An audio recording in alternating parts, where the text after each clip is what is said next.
എല്ലാവർക്കും പ്രായത്തല്ലേ? കാസർഗോഡ് നമ്മുടെ നാട്ടിലൊരു പ്രശ്നം വരുമ്പോൾ നമ്മളെല്ലാവരും ഒന്നിച്ച് നിൽക്കും. കാരണം അത് നമ്മളെ ബാധിക്കുന്ന കാര്യമാണ്. നമ്മുടെ ജില്ലക്കൊരു പ്രശ്നം വരുമ്പോൾ നമ്മളെ ജില്ലയിലുള്ള മഞ്ചേശ്വരം മുതൽ തൃക്കരിപ്പൂർ വരെയുള്ള എല്ലാവരും അതിൽ പങ്കാളിയാകണം.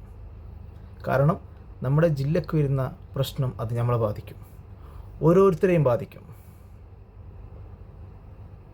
അവിടെ ജാതി, മതം, രാഷ്ട്രീയം ഒന്നും നോക്കരുത്. എല്ലാവരും ഒറ്റക്കെട്ടായിട്ട് നിൽക്കണം. ഇത് ഞാൻ പറയുന്നത് കേരളത്തിലെ എല്ലാ ജില്ലക്കാരോടാണ്. ഇപ്പോൾ കാസർഗോഡ് ജില്ലയിൽ കുമ്പള എന്ന സ്ഥലത്ത് സ്ഥാപിച്ചിട്ടുള്ള ടോൾ പ്ലാസ തികച്ചും നിയമവിരുദ്ധമാണ്. ഓൾറെഡി നമുക്കൊരു ടോൾ പ്ലാസ ഉണ്ട് അവിടെ തൽപ്പാടിയിൽ. നാം ഏറ്റവും കൂടുതൽ ആശ്രയിക്കുന്നത് മാംഗ്ലൂരാണ്. ഹോസ്പിറ്റലാണെങ്കിൽ, എയർപോർട്ടാണെങ്കിൽ, അത് മറ്റുള്ള എന്ത് ഒരു കാര്യത്തിന് നമ്മൾ പെട്ടെന്ന് ആശ്രയിക്കുന്നത് മാംഗ്ലൂരാണ്.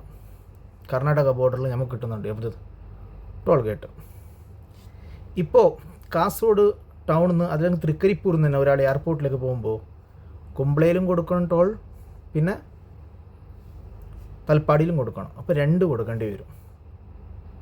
ഇത് നമ്മളെ സംബന്ധിച്ചിടത്തോളം ഒരു ബാധ്യതയായിട്ട് മാറും. ഇപ്പോൾ മുട്ടൻഗേറ്റ് ബന്ദിയോടുള്ള ഒരാൾ കാസർഗോഡ് പോകുന്നുണ്ടെങ്കിൽ കുമ്പളയിൽ ടോൾ കൊടുക്കണം.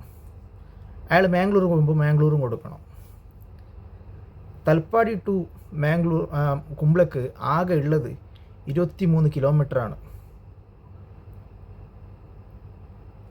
National highway authority of India നിയമപ്രകാരം ഒരു ടോൾ ഗേറ്റിൽ നിന്ന് മറ്റൊരു ടോൾ ഗേറ്റിലേക്ക് 60 കിലോമീറ്റർ ഡിസ്റ്റൻസ് വേണമെന്നാണ് 2008 ഇറക്കിയ നിയമം. ഈ നിയമപ്രകാരം 60 കിലോമീറ്റർ വേണം. ഈ നിയമത്തിനെ കാറ്റിൽ പറത്തിയാണ് ഇവരെന്ത് ചെയ്യുന്നുള്ളത്, ടോൾ സ്ഥാപിച്ചിട്ടുള്ളത്. ഇത് തികച്ചും നിയമവിരുദ്ധമായ കാര്യമാണ്.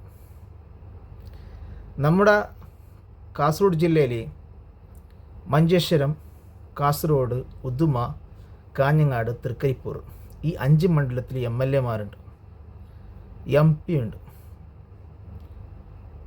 അപ്പോൾ ജനങ്ങൾക്കൊരു പ്രശ്നം വരുമ്പോൾ ഇവരെല്ലാം ജനങ്ങളുടെ കൂടെ ഒന്നിച്ച് നിൽക്കണം. നമ്മളെല്ലാവരും വിജയിപ്പിച്ച് വിട്ട ആളുകളാണ് ഇതെല്ലാം. മനസ്സിലായില്ലേ? അതുമാത്രമല്ല, ഇപ്പോൾ ഒരു സ്ഥലത്ത് ടോൾ പ്ലാസ ഒരു സ്ഥാപിച്ചിട്ടുണ്ടെങ്കിൽ ആ ടോൾ പ്ലാസിൻ്റെ 20 കിലോമീറ്റർ ചുറ്റുള്ള ആളുകൾ ടോൾ കൊടുക്കേണ്ടത് പ്രതിമാസത്തിൽ ഒരു ഫീ ഉണ്ട്, അതടിച്ചാൽ മതി. അതല്ലാതെ പോകുമ്പോൾ വരുമ്പോൾ ഒന്നും കൊടുക്കേണ്ട ഒരു നിർബന്ധമില്ല. മനസ്സിലായില്ലേ? 20 കിലോമീറ്റർ ചുറ്റളവുള്ളത്. പക്ഷെ ഇതങ്ങനെ ആർക്കും അറിയാത്തൊരു കാര്യമാണ്. നമ്മൾ പോകുമ്പോൾ എല്ലാം കൊടുക്കുന്നുണ്ട്. അങ്ങനെയല്ല, പ്രതിമാസം 340 രൂപ അടിച്ചാൽ നിങ്ങൾക്ക് ആ ഒരു മാസം ഈ ഒരു പാസ് കാണിച്ചാൽ മതി. മനസ്സിലായില്ലേ?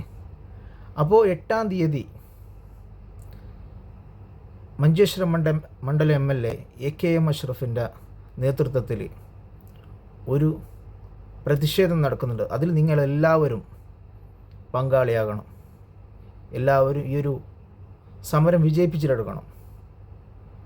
അതല്ലാതെ MP രാജ്മോഹൻ ഉണ്ണിത്താൻ പറഞ്ഞതുപോലെ അവരുടെ കയ്യിലാണ് നിയമവും, അവർ പറയുന്ന പോലെ കോടതി അനുസരിക്കുമെന്ന് അങ്ങനത്തെ ഒരു നിയമം ഇല്ല.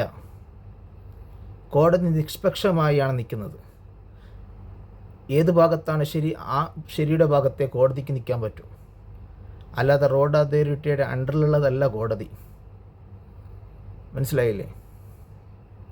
അപ്പോൾ എല്ലാവരും ഈ ഒരു പ്രതിഷേധത്തിൽ എല്ലാവരും പങ്കാളിയാവണം. ഇപ്പം നിങ്ങൾക്കൊരു സൈക്കിൾ പോലും ഇല്ല നിങ്ങൾ ചിന്തിക്കുന്നുണ്ടാവും. ഇപ്പം നിങ്ങൾ ഹോസ്പിറ്റലിൽ പോകുമ്പോൾ നിങ്ങൾ ടാക്സിയിലാണ് പോകുന്നുണ്ടെങ്കിൽ ഈ 2 ടോൾ ഗേറ്റിനെയും പൈസ ഇൻക്ലൂഡ് ആക്കിയിട്ട് നിങ്ങളെ പൈസ ചാർജ് നിങ്ങൾ കയ്യിൽ നിന്ന് വാങ്ങും. മനസ്സിലായില്ലേ?